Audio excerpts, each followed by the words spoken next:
믿기 힘든 일이 유럽 언어 교실에서 벌어졌습니다. 30명 정원 프랑스어 교실은 텅 비었고 바로 옆 한국어 교실은 40명이 넘쳐났습니다. 20년 경력의 언어학자 안토니오 페로 교수조차 이런 광경은 처음이라며 충격을 감추지 못했습니다. 그리고 더 놀라운 사실, 이 현상은 밀라노만이 아니라 유럽 27개국 전체에서 동시에 벌어지고 있다는 겁니다. 도대체 작은 아시아 국가 한국의 언어가 유럽 전체를 뒤흔드는 이 믿기 어려운 현상의 진실은 무엇이었을까요? 본격적인 이야기에 앞서 구독과 좋아요로 응원해주시면 큰 힘이 됩니다. 여러분의 따뜻한 관심이 이 채널을 움직이는 가장 큰 원동력입니다. 그럼 지금부터 이야기 시작합니다. 안녕하세요. 저는 안토니오 페로입니다. 올해 45세이고 밀라노 다빈치 국제고등학교에서 20년째 프랑스어를 가르치고 있어요. 소르본 대학에서 언어학 박사학위를 받았고 현재 이탈리아 프랑스어 교육협회 회장을 맡고 있습니다. EU 언어교육정책 자문위원이기도 하죠. 제가 이 이야기를 들려드리는 이유는 지난 6개월 동안 제 인생이 완전히 뒤바뀌었기 때문입니다. 그리고 그 변화가 단순히 개인적인 것이 아니라 유럽 전체 교육계를 뒤흔들고 있기 때문이에요. 모든 것은 지난 가을의 그 충격적인 아침에서 시작되었습니다. 평소처럼 3교시 프랑스어 수업을 위해 교실로 향했어요. 복도를 걸으며 수업 계획을 다시 한번 점검했습니다. 오늘은 조건법 과거 시제를 다룰 예정이었거든요. 20년 경력의 자신감으로 교실 문을 열었는데 그 순간 저는 얼어붙었습니다. 30명 정원의 교실에 겨우 3명만 앉아 있었어요. 지오반니, 마르타, 루카만이 듬성듬성 앞자리에 앉아 있었습니다. 나머지 27개 책상은 모두 비어 있었고요. 작년 같은 시기만 해도 제 수업은 항상 만석이었습니다. 프랑스어는 EU에서 독일어 다음으로 중요한 언어니까요. 이탈리아 학생들에게는 당연한 선택 과목이었죠. 지오반니가 조심스럽게 손을 들었습니다. 선생님, 저희도 한국어 수업으로 옮겨도 될까요? 그 말을 듣는 순간 머리가 하얘졌어요. 마지막 남은 학생마저 떠나려 한다니요. 한국어라고요? 그건 특별활동 수업 아닌가요? 프랑스어는 정규 교과목인데요. 제가 당황해서 말했지만 아이들의 눈빛은 이미 결심으로 가득 차 있었습니다. 그날 수업은 사실상 파행이었어요. 3명의 학생을 앞에 두고 조건법을 설명하는 제 목소리는 공허하게 울렸습니다. 벽에 걸린 프랑스 국기와 몰리에르 초상화가 무력하게 느껴졌어요. 수업이 끝나고 복도로 나서는데 4층 구석에서 들리는 웃음소리와 음악소리에 발걸음이 멈췄습니다. 그쪽으로 가보니 한 교실에서 40명이 넘는 학생들이 빼곡히 앉아 수업을 듣고 있었어요. 문패에는 특별활동 한국어 문화체험이라고 적혀 있었습니다. 교실 안을 들여다본 순간 제가 20년간 꿈꿔왔던 이상적인 수업 풍경이 펼쳐져 있었어요. 학생들이 눈을 반짝이며 집중하고 적극적으로 참여하고 진심으로 즐거워하는 모습 말입니다. 그런데 그 주인공이 제가 아니라 젊은 한국인 여자 선생님이었죠. 안녕하세요. 오늘은 한글의 모음을 배워볼까요? 선생님의 밝은 목소리에 아이들이 신나게 대답했습니다. 네, 제 프랑스어 수업에서는 결코 들을 수 없었던 열정적인 반응이었어요. 그 순간 깨달았습니다. 제가 위기에 처한 건 개인적인 문제가 아니라는 것을요. 뭔가 근본적인 변화가 일어나고 있다는 것을, 그리고 저는 그 변화의 정체를 전혀 모르고 있다는 것을 말입니다. 교장실로 향하는 발걸음이 무거웠어요. 마리오 교장님의 표정은 이미 모든 것을 말해주고 있었습니다. 안토니오, 우리 얘기 좀 해야겠어. 그분의 목소리에는 동정심과 걱정이 섞여 있었어요. 그날 밤 집에 돌아와서도 충격에서 벗어날 수 없었습니다. 20년 동안 쌓아온 모든 것이 하루아침에 무너지는 기분이었어요. 아내 발레리아가 저녁을 차려놓고 기다리고 있었지만 식욕이 전혀 나지 않았습니다. 16세 딸 루이자가 저녁 식탁에서 말했어요. 아빠, 요즘 학교에서 프랑스어 선생님들이 다 우울해하신대. 한국어 때문에. 그 말이 마지막 일격이었습니다. 저만의 문제가 아니라 이탈리아 전체 프랑스어 교육이 위기에 처한 것이었어요. 그날 밤 잠들기 전 저는 한 가지 결심을 했습니다. 이 한국어 열풍의 정체가 무엇인지 반드시 알아내겠다고요. 언어학자로서, 그리고 20년 경력의 교육자로서 이 현상을 정확히 분석해야겠다고 생각했습니다. 그때만 해도 저는 몰랐어요. 이 조사가 저를 어디로 이끌어갈지, 그리고 제 모든 편견과 신념이 얼마나 철저하게 무너질지 말입니다. 그날 밤 저는 서재에 틀어박혀 컴퓨터 앞에 앉았습니다. 20년 동안 쌓아온 제 커리어가 하루아침에 무너질 위기에 처했으니까요. 언어학자로서의 자존심이 허락하지 않았어요. 한국어 따위가 프랑스어를 밀어낼 수 있다는 건 말이 안 되거든요. 먼저 EU 교육통계청 데이터베이스에 접속했습니다. 제 권한으로 유럽 전체의 언어 교육 현황을 볼 수 있었거든요. 스크린에 나타난 숫자들을 보는 순간 믿을 수가 없었어요. 독일에서도 프랑스어 수강률이 급감하고 있었습니다. 베를린, 함부르크, 미넨 모든 주요 도시에서 똑같은 현상이 벌어지고 있었어요. 반대로 한국어 수강 신청은 전년 대비 400%씩 증가하고 있었고요. 더 충격적인 건 프랑스 본토에서도 비슷한 상황이었다는 겁니다. 파리, 리옹, 마르세유에서 젊은이들이 한국어에 몰리고 있었어요. 심지어 소르본 대학에서도 한국어학과 신설을 검토 중이라는 내부 문서까지 발견했습니다. 제가 평생 옹호해온 프랑스어가 유럽 전역에서 동시에 밀려나고 있었던 거예요. 이건 우연의 일치가 아니라 거대한 흐름이었습니다. 아내 발레리아가 따뜻한 커피를 가져다 줬어요. 여보, 너무 스트레스 받지 마. 시대가 바뀌는 거야. 그녀의 말이 더 짜증스럽게 들렸습니다.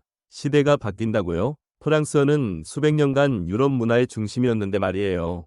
그래도 궁금해서 한국에 대해 더 자세히 찾아봤습니다. 솔직히 저에게 한국은 그냥 분단된 작은 아시아 국가 정도의 인식이었거든요. 삼성이나 LG 같은 전자제품 회사들이 있다는 정도? 그런데 검색 결과는 제 무지함을 여실히 드러냈어요. 한국의 교육 성취도가 OECD 1위라니요. 문맹률이 거의 0%에 가깝다고요? 더 놀라운 건 문화 수출 규모였습니다. K-팝, K-드라마, K-뷰티 같은 한류 콘텐츠가 연간 수십억 달러 규모로 수출되고 있었어요. UNESCO에서 한글을 세계 기록 유산으로 등재했다는 것도 그때 처음 알았습니다. 세계에서 가장 과학적인 문자라고 평가받고 있다더군요. 언어학자인 제가 이런 기본적인 사실도 모르고 있었다니 부끄러웠어요. 더 깊이 파고들자 더욱 놀라운 사실들이 나왔습니다. BTS가 UN 총회에서 연설했다고요? 영화 기생충이 아카데미상을 휩쓸었다고요? 넷플릭스에서 한국 드라마 오징어 게임이 전 세계 1위를 했다는 것도요. 제가 한국을 무시하고 있는 동안 이들은 이미 세계적인 문화 강국이 되어 있었던 겁니다. 더 충격적인 건 기술 분야였어요. 혁신지수 세계 2위, 인터넷 속도 1위, 스마트폰 보급률 1위, 디지털 시대의 최첨단을 달리고 있었어요. 그제서야 깨달았습니다. 제가 상대하고 있는 건 단순한 K-팝 열풍이 아니라는 것을요. 한국이라는 나라 전체의 소프트 파워였던 겁니다. 교육, 기술, 문화가 결합된 종합적인 힘이었어요. 밤 12시가 넘어서까지 자료를 뒤지고 있는데 16세 딸 루이자가 우유를 가져다 줬어요. 아빠 뭐 그렇게 열심히 찾아보세요? 한국 얘기인가요? 그 순간 깨달았어요. 우리 딸도 이미 한국에 대해 알고 있다는 것을요. 루이자 방에 들어가 보니까 벽면이 BTS, 블랙핑크 포스터로 가득했습니다. 화장대 위에는 한국 화장품들이 줄지어 있었고요. 루이자야, 언제부터 K-팝을 좋아했니? 제가 물어보니 딸이 웃으며 대답했어요. 작년부터요. 친구들 사이에서 안 좋아하면 대화에 끼지 못해요.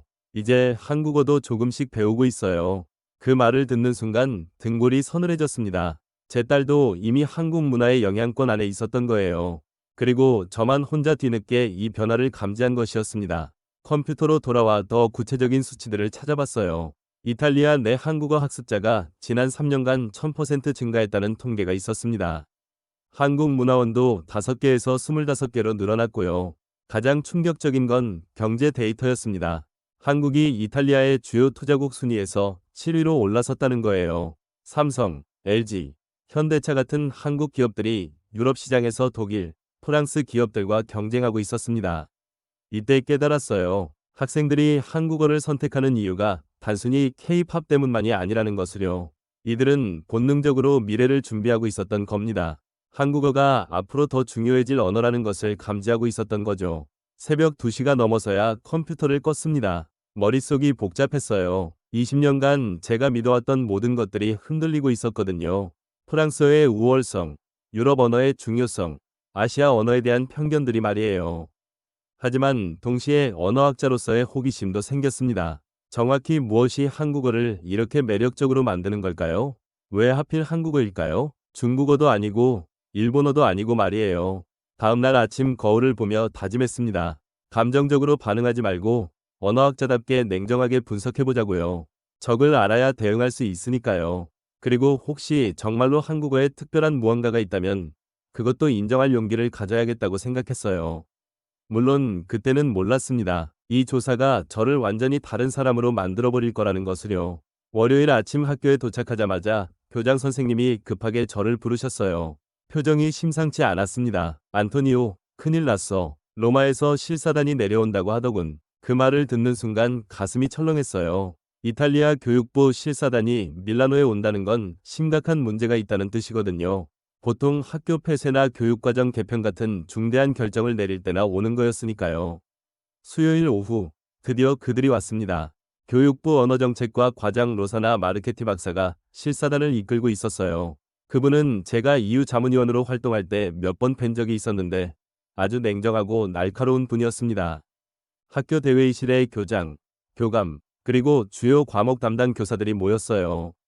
분위기가 장례식장처럼 무거웠습니다. 특히 프랑스어, 독일어, 스페인어 담당 교사들의 표정이 어두웠어요. 마르케티 박사가 서류 뭉치를 테이블에 탁 놓으며 입을 열었습니다. 여러분, 우리는 심각한 상황에 직면해 있습니다. 전국적으로 유럽 언어 교육이 급속히 무너지고 있어요. 반면 아시아 언어, 특히 한국어에 대한 관심이 폭발적으로 증가하고 있습니다. 그분이 보여준 통계 자료는 충격적이었어요. 밀라노뿐만 아니라 로마, 나폴리, 토리노 할 것 없이 모든 도시에서 같은 현상이 벌어지고 있었습니다. 프랑스어 수강 신청자는 평균 45% 감소, 한국어는 무려 350% 증가였어요.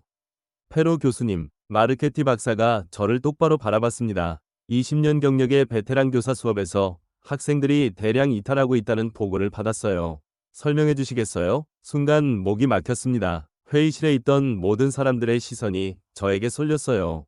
평소 같으면 자신 있게 대답했을 텐데 지난 며칠간 조사한 내용들이 머릿속을 어지럽혔습니다. 저도 이해하기 어려운 현상입니다. 한국어 열풍은 일시적인 K-팝 유행 때문일 거예요. 곧 사그라들 것으로 생각합니다. 제가 어설프게 대답했지만 마르케티 박사의 표정은 더욱 차가워졌어요. 일시적이라고요? 실사단 직원 중 한 명이 태블릿을 보여주며 말했습니다. 이미 3년째 계속되고 있는 현상이에요. 그리고 독일, 프랑스, 스페인에서도 동일한 상황입니다. 이걸 일시적 유행이라고 볼 수 있을까요? 그때 깨달았어요. 제가 얼마나 안일하게 생각하고 있었는지 말이에요.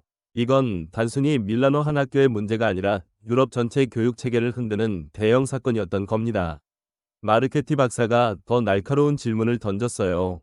페로 교수님은 언어학 박사이시고 EU 언어교육 자문위원이시죠? 전문가로서 분석해 보시겠어요? 정확히 무엇이 한국어를 이렇게 매력적으로 만드는 건가요? 저는 대답할 수 없었습니다. 솔직히 그 이유를 정확히 몰랐거든요. 지난 며칠간 인터넷으로 찾아본 것들이 전부였으니까요.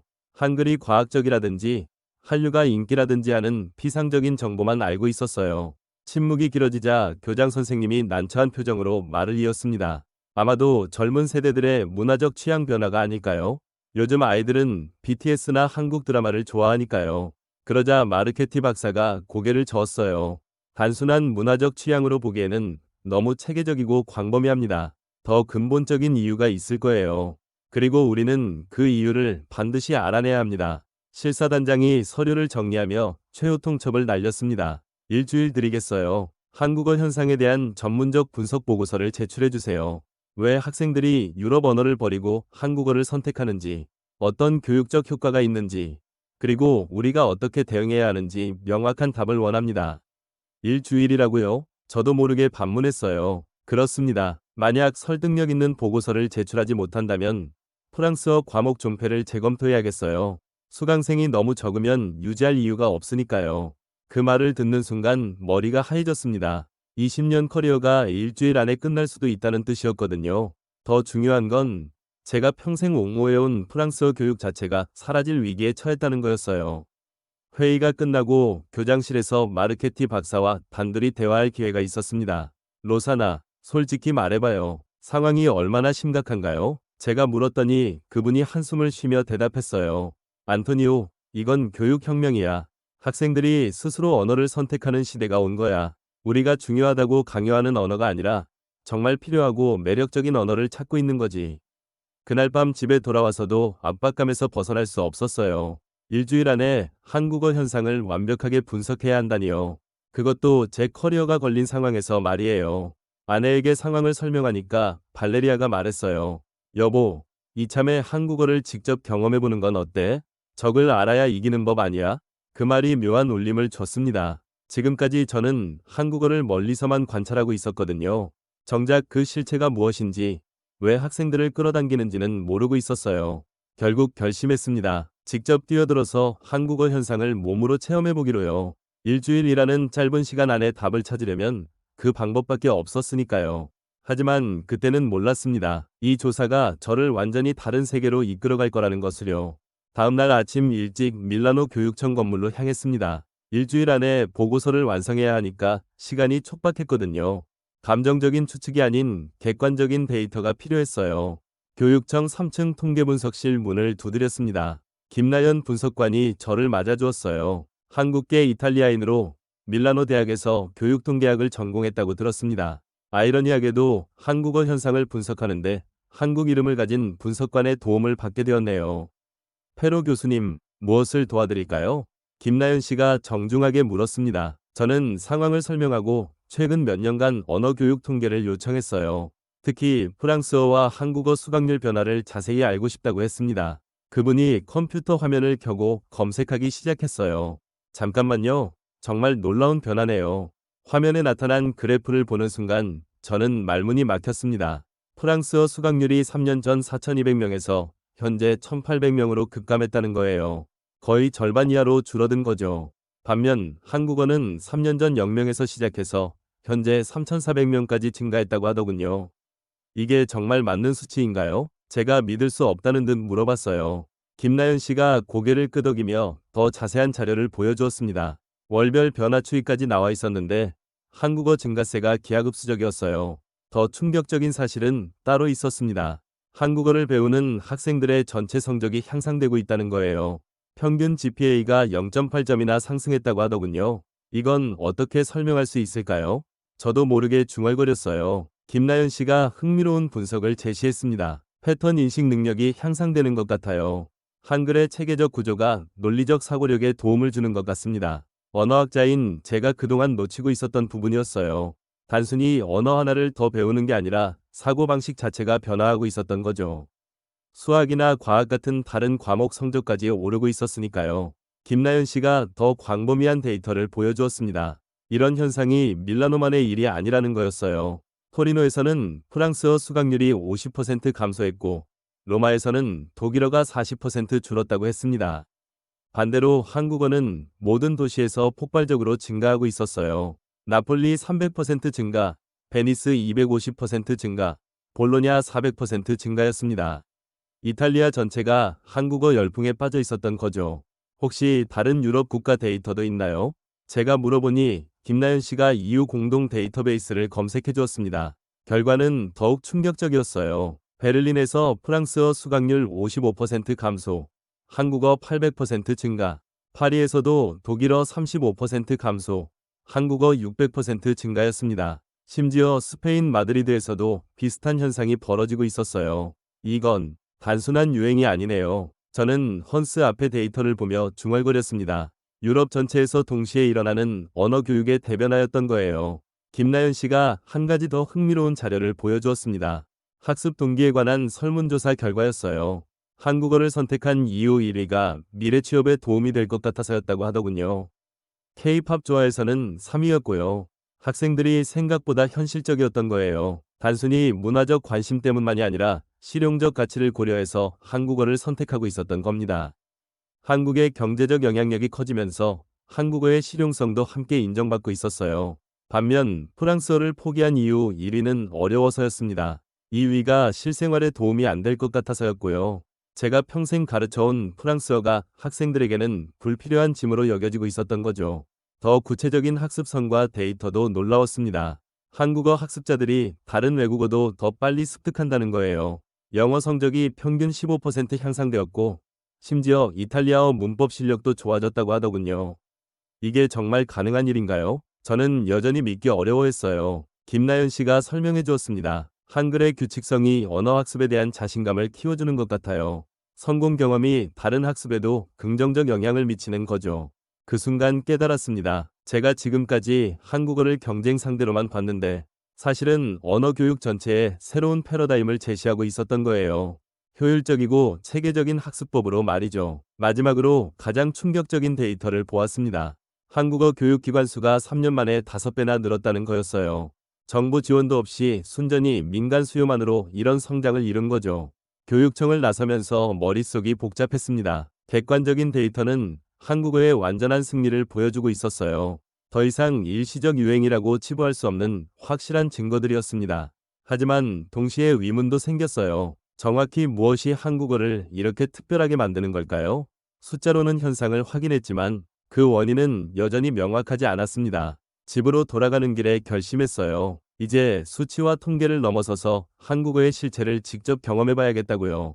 일주일 안에 답을 찾으려면 더 적극적으로 접근해야 했습니다. 데이터로 한국어 현상의 규모는 파악했지만 여전히 위문이 남았어요.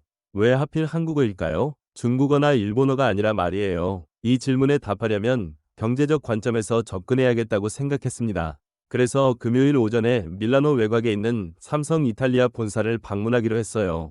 한국 대기업이 유럽 시장에 어떤 영향을 미치고 있는지 직접 확인해 보려고 했습니다. 삼성 건물에 들어서자마자 놀랐어요. 로비가 정말 웅장했거든요. 거대한 LED 스크린에서 최신 제품들이 소개되고 있었고 직원들이 여러 언어로 분주하게 업무를 보고 있었습니다. 이탈리아어, 영어는 물론이고 한국어도 자주 들렸어요.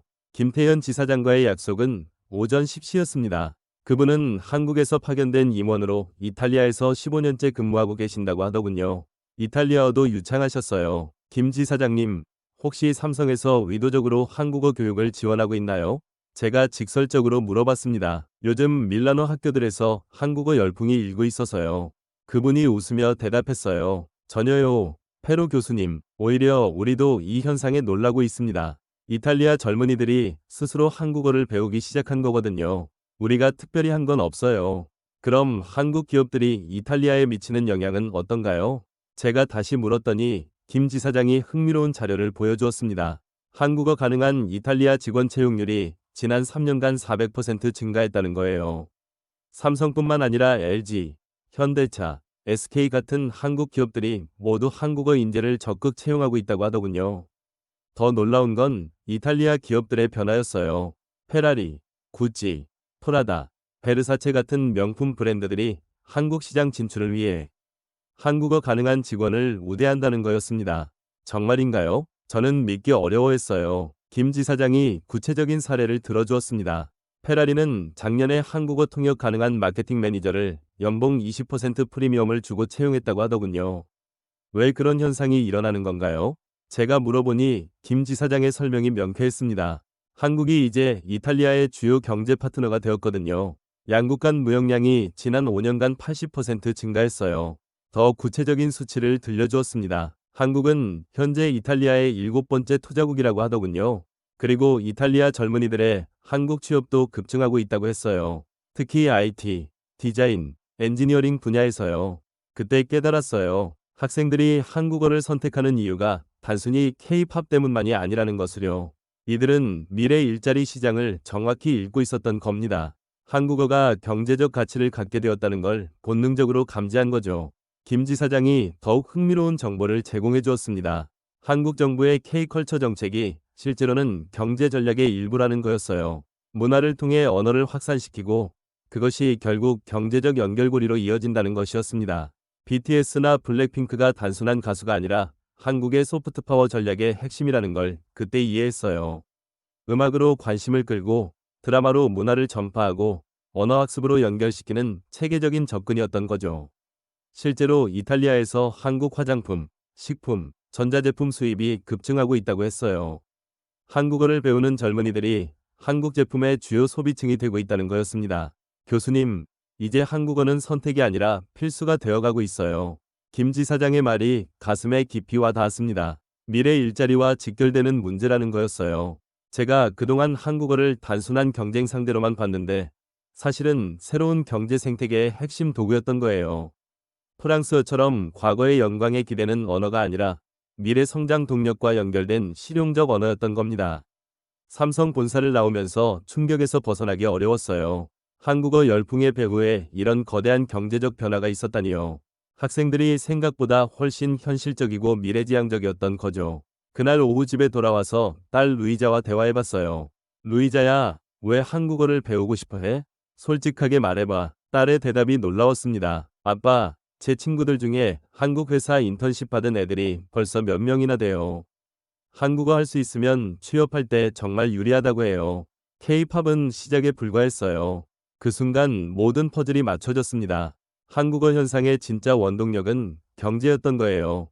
문화는 입구였고, 언어는 도구였고, 최종 목표는 경제적 기회였던 겁니다. 이제 일주일 시한부 보고서에 쓸 중요한 단서를 하나 더 찾았어요. 하지만 여전히 해답해야 할 부분이 남아 있었습니다. 정확히 한국어의 어떤 특성이 이런 변화를 가능하게 만든 걸까요? 토요일 오전, 저는 절망적인 마음으로 밀라노 프랑스 총영사관으로 향했습니다.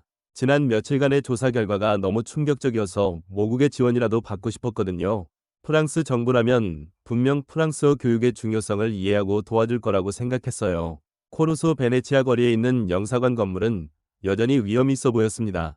프랑스 3세기가 바람에 펄럭이는 모습을 보니 마음이 조금 안정되었어요. 여기서라도 위로받을 수 있을 거라고 생각했습니다. 피에르 듀퐁 총영사와는 EU 자문위원 활동 때 여러 번 만난 사이였어요. 그분도 언어학 전공이셨고 프랑스 문화 전파에 열정적인 분이었거든요. 안토니오, 오랜만이야. 듀퐁 영사가 반갑게 맞아주었지만 제 표정을 보더니 금세 심각해졌습니다. 무슨 일인가? 얼굴이 좋지 않네. 저는 지난 일주일간 겪은 상황을 자세히 설명했어요. 프랑스어 교육의 위기, 한국어 열풍, 교육부의 압박, 그리고 일주일 시한부 보고서까지 모든 걸 털어놓았습니다. 피에르, 도와주세요. 이탈리아에서 프랑스어 교육이 완전히 무너지고 있어요. 프랑스 정부 차원에서 지원해 주실 수 있을까요? 제가 간절하게 부탁했습니다. 그런데 듀퐁 영사의 반응이 제가 예상했던 것과 완전히 달랐어요. 그분이 잠시 망설이더니 위외의 말을 꺼냈습니다. 안토니오, 실은 파리 본부에서도 이 현상에 대해 깊이 주목하고 있어. 한국어 열풍을 단순한 유행으로 보지 않고 있다고.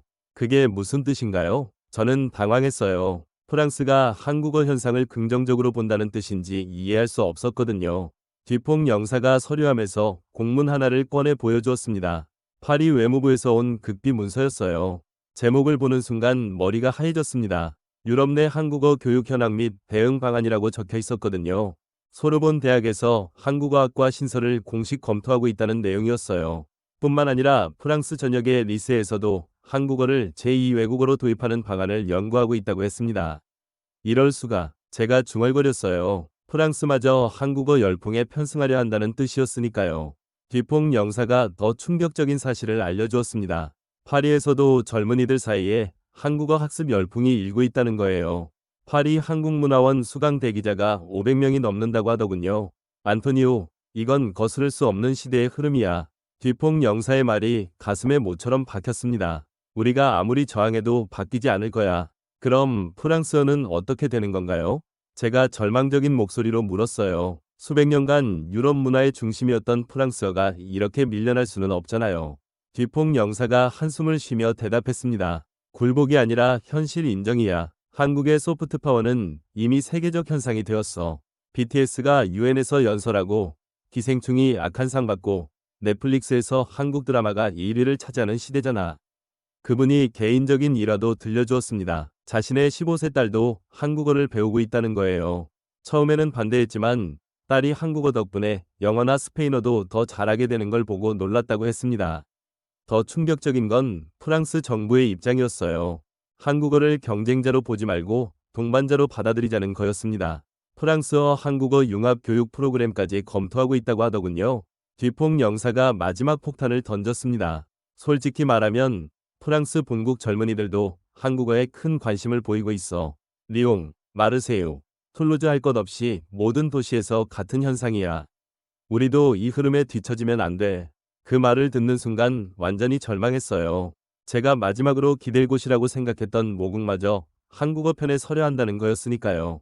영사관을 나와서 두오모 광장을 걸으며 생각에 잠겼습니다. 이탈리아도, 독일도, 심지어 프랑스까지 유럽 전체가 한국어 앞에 무릎 꿇고 있었어요. 제가 혼자서 이 거대한 흐름에 맞선다는 게 얼마나 무모한 일인지 깨달았습니다. 그날 저녁 아내에게 영사관에서 들은 이야기를 해주었어요. 발레리아가 제 어깨를 토닥이며 말했습니다. 여보, 이제 현실을 받아들일 때야. 계속 저항하기보다는 새로운 길을 찾아봐. 하지만 저는 아직 포기할 수 없었어요. 20년간 쌓아온 모든 것을 그냥 내려놓을 수는 없었거든요. 더 중요한 건 교육부에 제출해야 할 보고서였습니다. 일주일 중 이미 5일이 지났어요. 월요일까지 답을 찾아야 했습니다. 지금까지의 조사 결과를 종합하면 한국어의 완승이었지만 여전히 핵심적인 질문이 남아 있었어요. 정확히 무엇이 한국어를 이렇게 특별하게 만드는 걸까요? 문화도, 경제도, 국제적 영향력도 이해했지만 언어 자체의 매력은 무엇일까요? 딸 루이자가 저녁 식탁에서 우연히 힌트를 주었습니다. 아빠, 한글이 정말 배우기 쉬워요. 규칙이 너무 명확해서 마치 수학 공식 같아요. 프랑스어는 예외가 너무 많은데 한글은 정말 논리적이에요. 그 말을 듣고 번개 맞은 듯한 느낌이 들었어요. 한국어의 진짜 비밀은 한글 자체에 있을지도 모른다는 생각이 들었습니다. 600년 전에 만들어진 이 문자 체계에 21세기를 사로잡는 무언가가 숨어 있을 수도 있겠다는 거였어요. 이제 마지막 조사가 남았습니다. 한글 자체를 파헤쳐 봐야겠다고 결심했어요. 일요일 밤, 마감이 하루 앞으로 다가왔어요. 서재에 앉아 한글에 대한 자료를 뒤지고 있었는데 언어학자로서 정말 놀라운 발견을 하게 되었습니다. 한글은 15세기 세종대왕이 음성학적 원리에 기반해 창제한 표현문자였어요. 자음은 발음할 때 혀의 위치를 본떠 만들었고, 모음은 하늘, 땅, 사람을 상징하는 철학적 체계로 구성되어 있었습니다. 가장 놀라운 건 조합형 구조였어요. 기본 자모 40개로 1만 개가 넘는 음절을 표현할 수 있다는 거였습니다. 프랑스어 알파벳보다 훨씬 효율적이었어요. 더욱 중요한 건 규칙성이었습니다. 예외가 거의 없는 완벽한 표현 문자였던 거죠. 밤새워 보고서를 작성했습니다. 제목은 유럽 언어 교육의 새로운 패러다임, 한국어 현상 분석 및 대응 방안이었어요. 28페이지 분량의 모든 조사 결과와 과학적 근거를 담았습니다. 월요일 아침 교육청에 보고서를 제출했어요. 마르케티 박사가 받아보더니 표정이 심각해졌습니다. 이 내용이 사실이라면 큰 파장이 있을 것 같은데요. 로마 본부에 즉시 보고하겠습니다. 그 주 수요일, 놀라운 소식이 들려왔어요. 제 보고서가 이탈리아 교육부 장관 회의에서 논의되었고 EU 본부로 전달되었다는 거였습니다. 유럽 전체에서 비슷한 보고서들이 올라오고 있다고 하더군요. 금요일 오후 마르케티 박사로부터 긴급 전화가 왔어요. 페로 교수님, 브뤼셀로 출장 가실 수 있나요? EU 교육장관 긴급회의가 소집되었어요. 당신의 보고서 때문입니다. 다음 주 화요일, 저는 브뤼셀 EU 본부 건물 앞에 서 있었습니다. 27개국 교육장관이 모이는 회의에 참석한다니 평생 꿈꿔보지도 못한 일이었어요. 긴장과 흥분이 교차했습니다. EU 교육문화위원회 대회의실은 정말 웅장했어요. 거대한 원형 테이블에 각국 국기가 꽂혀 있었고 동시통역 부스에서는 여러 언어가 오가고 있었습니다. 저는 이탈리아 대표단 자리에 앉았어요. 마르게리트 베스타게르 교육위원장이 회의를 시작했습니다. 여러분, 우리는 전례 없는 교육 위기에 직면해 있습니다. 27개 회원국 모두에서 동일한 현상이 보고되고 있어요. 각국 장관들이 돌아가며 상황을 보고했습니다. 독일 교육장관의 발표가 특히 충격적이었어요. 베를린에서 프랑스어 수강률 50% 감소, 한국어는 800% 증가, 미넨, 함부르크도 비슷한 상황이라고 했습니다. 프랑스 교육장관이 격앙된 목소리로 말했어요. 이건 유럽 문화에 대한 도전입니다. 수백 년간 이어온 우리의 언어 전통이 흔들리고 있어요. 하지만 그분의 목소리에는 확신이 부족해 보였습니다. 스페인, 네덜란드, 벨기에 장관들도 비슷한 우려를 표했지만 동시에 한국어 현상을 무시할 수 없다는 점도 인정했어요. 특히 젊은 세대의 선택을 존중해야 한다는 의견이 많았습니다. 그때 베스타게르 위원장이 저를 지목했습니다. 이탈리아에서 온 페로 교수님께서 이 현상에 대한 종합 분석을 해주셨습니다. 발표 부탁드려요. 순간 목이 말았어요. 27개국 교육 책임자들 앞에서 발표한다는 게 얼마나 부담스러운지 상상해보세요. 하지만 이건 제 인생의 기회이기도 했습니다. 여러분, 저는 20년간 프랑스어를 가르쳐온 교사입니다. 처음에는 한국어 열풍에 강력히 저항했어요. 하지만 한 달간의 객관적 조사 결과 놀라운 사실들을 발견했습니다. 제가 준비한 프레젠테이션을 시작했어요. 먼저 통계 자료를 보여주었습니다. EU 전역에서 동일한 패턴으로 일어나는 언어 선택의 변화, 한국어 학습자들의 전반적 성적 향상, 경제적 동기 등을 설명했습니다. 그 다음 한글의 과학적 특성을 분석했어요. 표음 문자의 완성도, 조합형 구조의 효율성, 디지털 시대 적합성 등을 언어학적 관점에서 설명했습니다.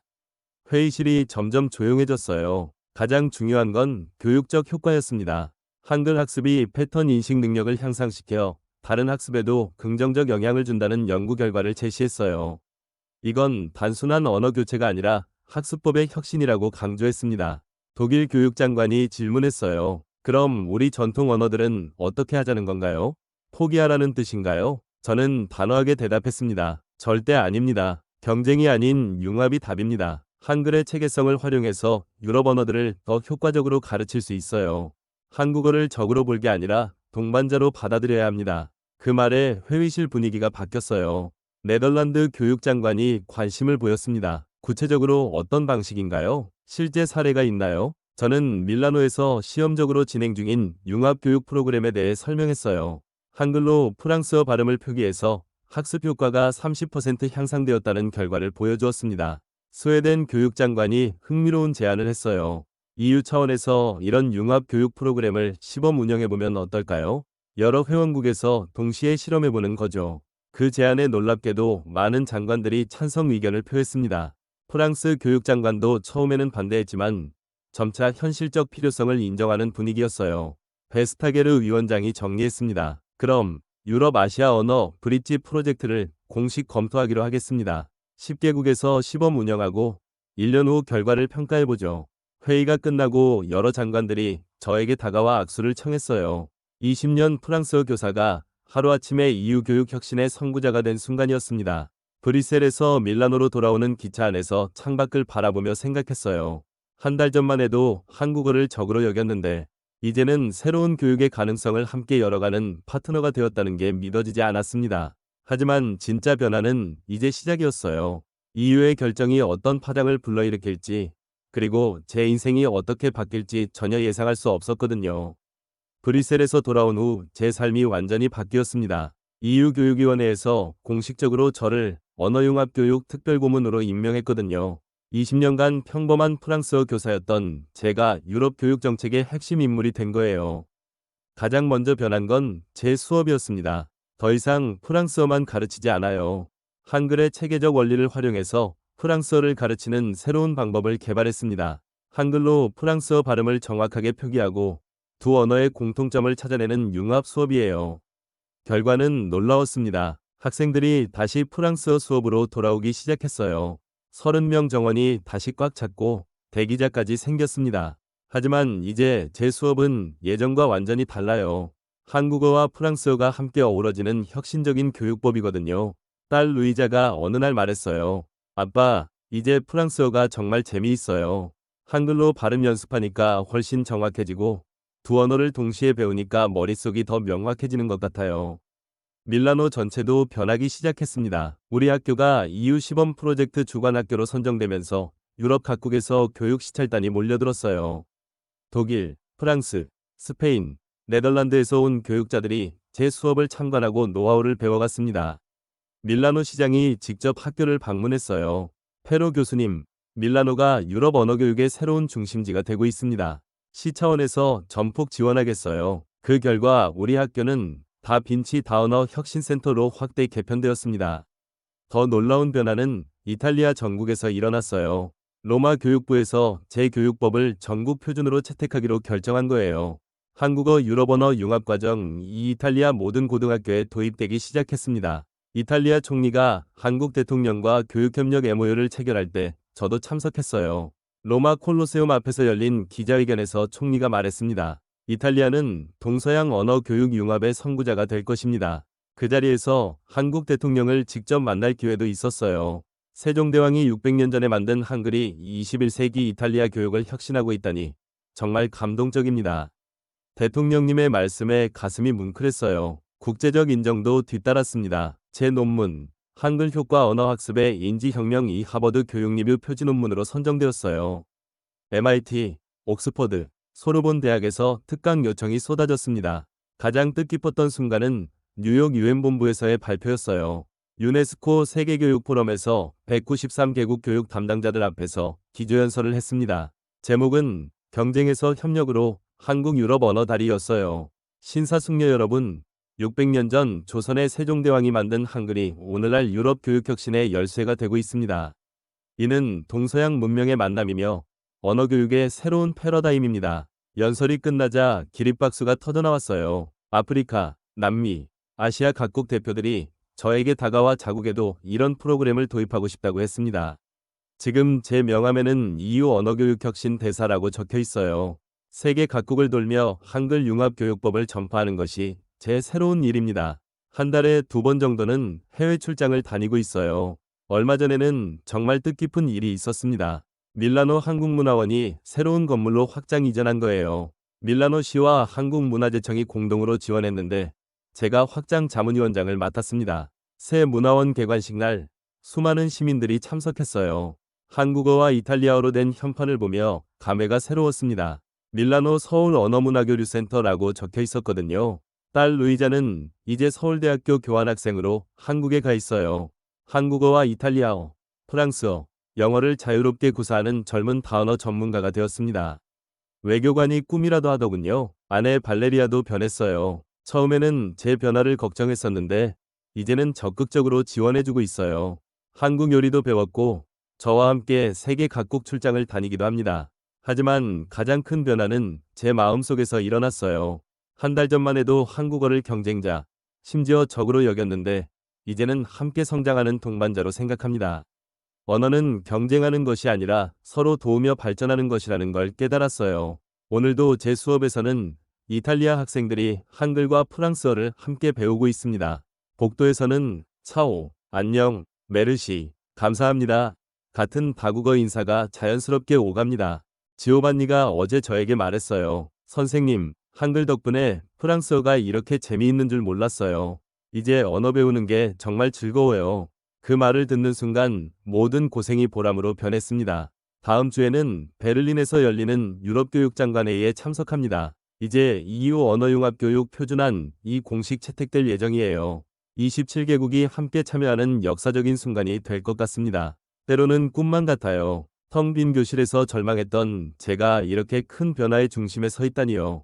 하지만 이 모든 변화의 시작은 단순했습니다.